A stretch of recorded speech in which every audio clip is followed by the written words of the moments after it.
Hello बच्चों, हम लोगों ने पिछले लेक्चर में पढ़ा था कि टाइप्स ऑफ केमिकल रिएक्शंस, और उसके बाद हम लोगों ने पढ़ा था कि ऑक्सीडेशन और रिडक्शन क्या होता है, क्या ऑक्सीडेशन और रिडक्शन क्या होता है, और साथ ही उसके साथ पढ़े थे रिडॉक्स रिएक्शन।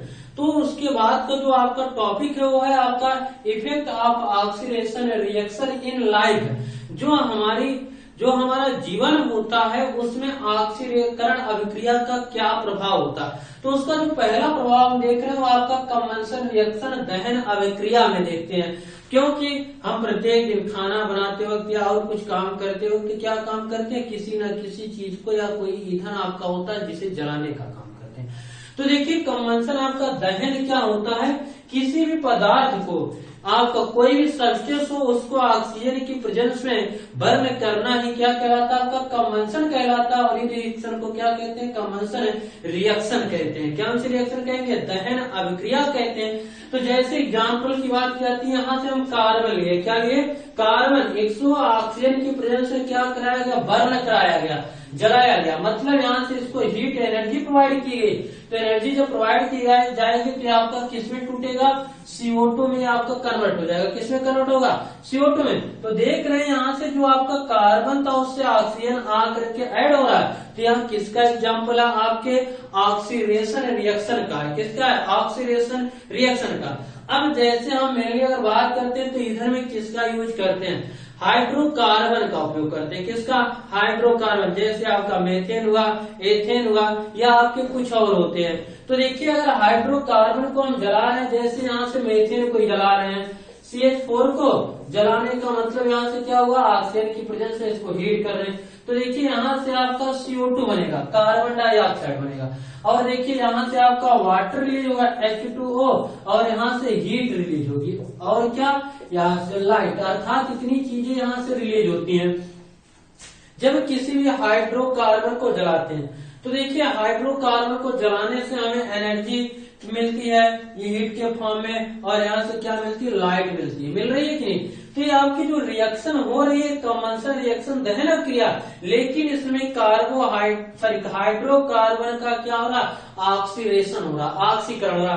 क्योंकि देख रहे हैं कार्बन के साथ भी ऑक्सीजन आकर के ऐड हो रहा और हाइड्रोजन के साथ भी ऑक्सीजन आकर के ऐड हो रहा। तो यहाँ से कह सकते हैं जो आपकी दहन अभिक्रिया होती है किसका एग्जाम्पल है, वह आपके ऑक्सीडेशन रिएक्शन का। तो देखिए आपका हाइड्रोकार्बन कौन सा है, ये आपका मेथेन है। कौन सा है, मेथेन। जब इसको बर्न करते हैं तो यहाँ से हमें CO2 मिलता है। क्या मिलता है, CO2 मिलता है।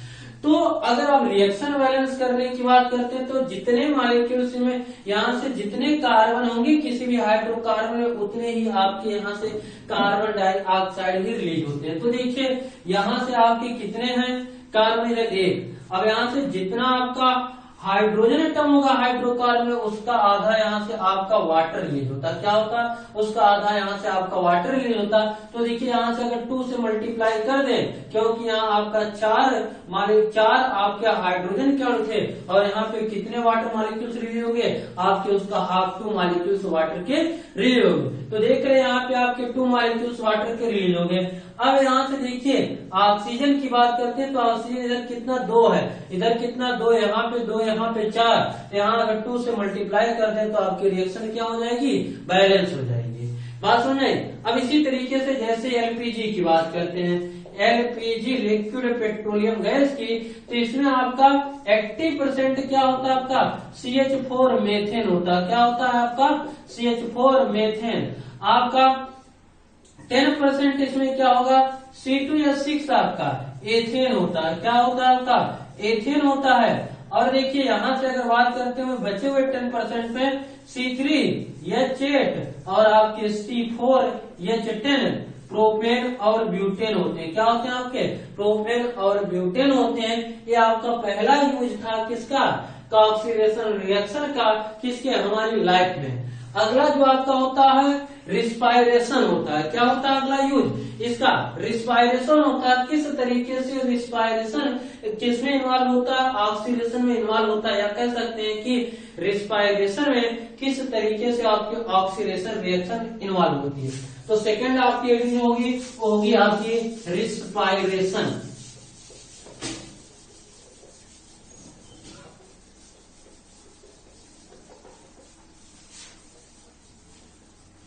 रिस्पायरेशन।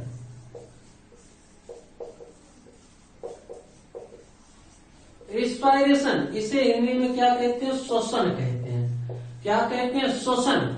तो देखिए रिस्पायरेशन क्या होता है? किसी भी भोज्य पदार्थ का ऑक्सीकरण होने की क्रिया को ही क्या कहते हैं? श्वसन। देखिए the oxidation of food substance known as the respiration. मतलब जो आपके फूड सब्सटेंस होते हैं जिनमें हम किसका यूज करते हैं? मेनली कार्बोहाइड्रेट का। C6H12O6 ये आपका ग्लूकोज है। क्या है? ग्लूकोज है। अब जिसका हम पर डे क्या करते हैं? यूज करते हैं। ग्लूकोज का ऑक्सीडेशन मतलब यहाँ से आपका ऑक्सीजन का ऐड होगा तो देखिए यहाँ से आपका CO2 प्लस H2O और यहाँ से आपकी 38 ATP रिलीज होती है जिसे एनर्जी कहते हैं। जो आपकी ATP है उसका नाम होता है एडेनोसिन ट्राइफॉस्फेट। क्या नाम होता है? Adenosine triphosphate. इसी फॉर्म में आपके किससे? फूड सब्सटेंस या कार्बोहाइड्रेट के ऑक्सीडेशन से यहाँ से आपका क्या बनेगा? यहाँ से एनर्जी मिलती है और ये पूरा प्रोसेस आपके कहाँ होता है? माइटोकॉन्ड्रिया में होता है।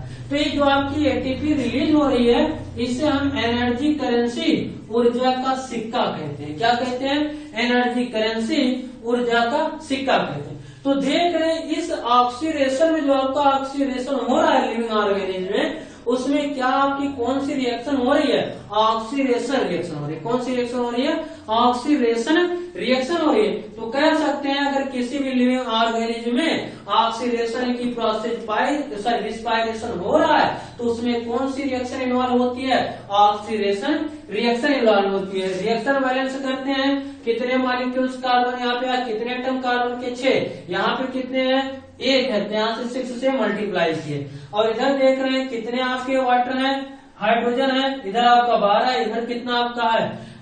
2 है। तो यहाँ से 6 से मल्टीप्लाई करते हैं। ऑक्सीजन बैलेंस करते हैं इधर कितना हो गया आपका 12, यहाँ पे कितना 6 18 और इधर देख रहे हैं 6। तो अगर यहाँ 12 से मल्टीप्लाई करते हैं तो आपका ऑक्सीजन भी क्या हो जाएगा? बैलेंस हो जाएगा। तो देखिए जो रिस्पायरेशन है एक इसका एग्जाम्पल है ऑक्सीडेशन रिएक्शन का है। किसका एग्जाम्पल है? ऑक्सीडेशन रिएक्शन का। ये था पूरा आपका effect of oxidation reaction in life. हमारी लाइफ में किस तरीके से ऑक्सीडेशन रिएक्शन का प्रभाव पड़ता है। इसके बाद जो आपका टॉपिक है वो आपका है रेंसिडिटी। क्या है आपका? रेंसिडिटी। देखिए जो इसके बाद का आपका टॉपिक है रेंसिडिटी।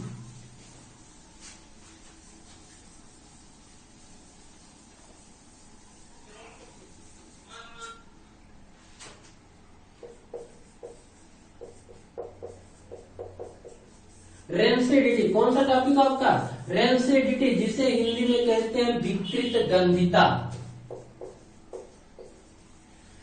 विकृत गंधिता। गंधिता। तो देखिए विकृत गंधिता क्या होती है? रेंसिडिटी क्या होती है? देखिए कोई भी आपका फूड सब्सटेंस हो, ठीक, जो आपके जैसे बात जो जैम है या आपके क्या होते हैं अचार होते हैं जो कि आपके जो तेल से बने होते हैं जब उनको कुछ समय के लिए हम ऐसे ही रख देते हैं तो उसमें से एक अजीब तरीके से स्मेल आने लगती है। तो इसी प्रोसेस को क्या कहते हैं? रेंसिडिटी कहते हैं। मतलब कि जब आपके वसा युक्त या फैट आपके जो फैट युक्त आपके फूड सब्सटेंस होते हैं उनको कुछ समय के लिए अगर हम रख देते हैं तो उनसे एक विशेष प्रकार की स्मेल आने लगती है। उसी को क्या कहते हैं? रेंसिडिटी, विकृत गंधिता कहते हैं। मतलब खराब होना। विकृत गंधिता का मतलब क्या होता है? वसा युक्त जो आपके फूड सब्सटेंस होते हैं, भोज्य पदार्थ होते हैं, उनके खराब होने की क्रिया को ही क्या कहते हैं? रेंसिडिटी कहते हैं। बात क्लियर हुई कि जो आपके वसा युक्त भोज्य पदार्थ होते हैं उनके खराब होने की प्रोसेस को ही क्या कहते हैं? रेंसिडिटी कहते हैं, विकृत गंधिता कहते हैं। ये आपका टॉपिक था रेंसिडिटी। अब इसके बाद का जो आपका टॉपिक होगा वो है कोरिजन। क्या है? कोरिजन।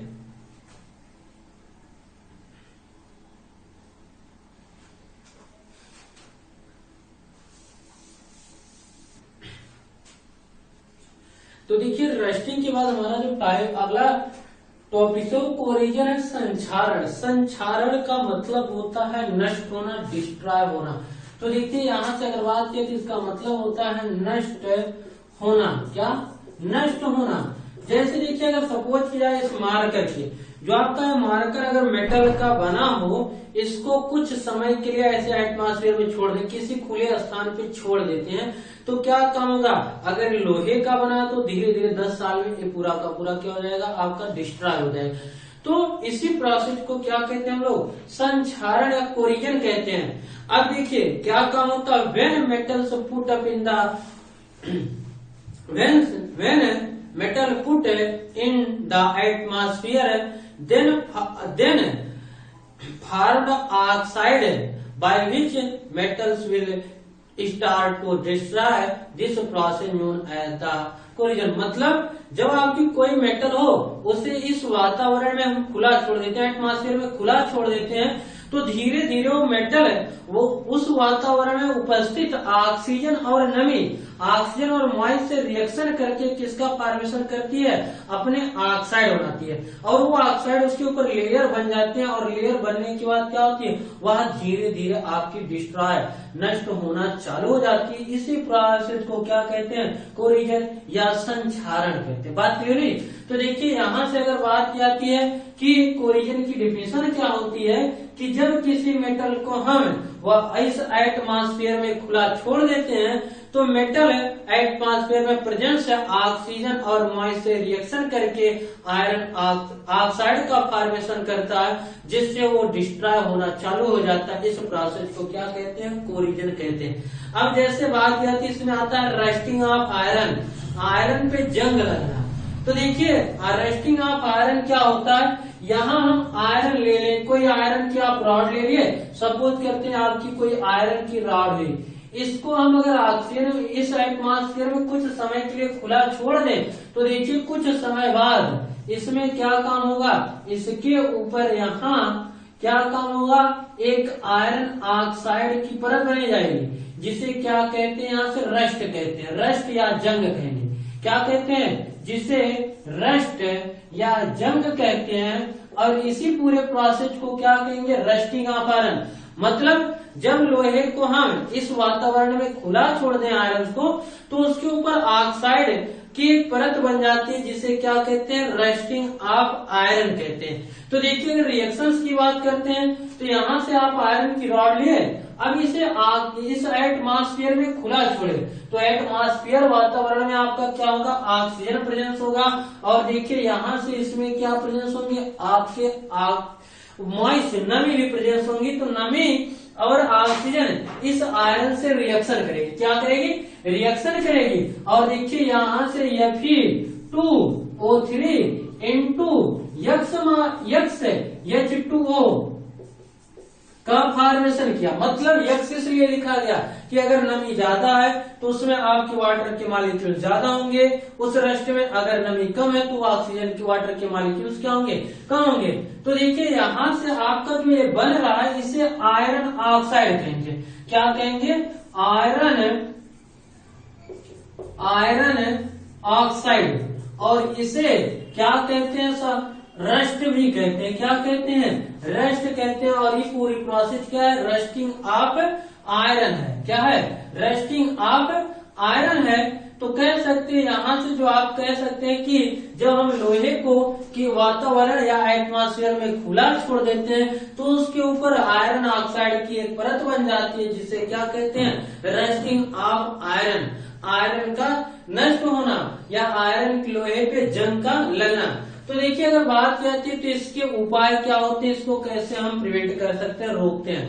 तो पहले अगर बात की जाती है तो उनके ऊपर ग्रीस लगा के, या उनके ऊपर जो आपकी मेटल्स की वस्तुएं होती है उनके ऊपर तेल लगा के उनको हम क्या करते हैं? उनके रस्ट होने से या उनको नष्ट होने से हम बचा सकते हैं। जैसे अच्छी अगर खासी आपकी तलवार लोहे की बनी हो, तो उसके ऊपर ग्रीस लगा के रखा जाए तो काफी समय तक क्या होती है? वैसे की वैसे ही बनी रहती है। अब अगला क्या होता है? यहाँ से आपके एलॉय बना करके, क्या बना करके? एलॉय बना करके, अर्थात आपके मिश्र धातु को बना करके। दूसरा पॉइंट था, तो देखिए दूसरे पॉइंट से अगर बात की जाती है तो हम एलॉय को बना करके क्या काम कर सकते हैं, कोरिजन को रोक सकते हैं किसी भी मेटल की। अब जैसे बात की जाती है जिंक है या पीतल की बात की जाती है, तो देखिए जो आपका पीतल ब्रांच होता है एक किसका किसका आपका जिंक और कॉपर का क्या होता है, एलॉय होता है। किसका, जिंक और कॉपर का एलॉय, जो आपका क्या काम होता है, इससे ज्यादा स्टेबल होता है जिसके कारण ये आपकी नष्ट नहीं होती है। अगला क्या काम करते हैं, दूसरे मेटल्स की अर्थात कम रिएक्टिव मेटल्स की कोटिंग करके। ये था आपका कोरिजन से बचने का उपाय। ठीक है, इसके साथ आपका ये पूरा का पूरा चैप्टर खत्म होता है। अगले लेक्चर में हम लोग मिलेंगे इसके कुछ एनसीईआरटी बेस्ड सवाल के साथ। आज के लिए बस इतना ही, थैंक यू।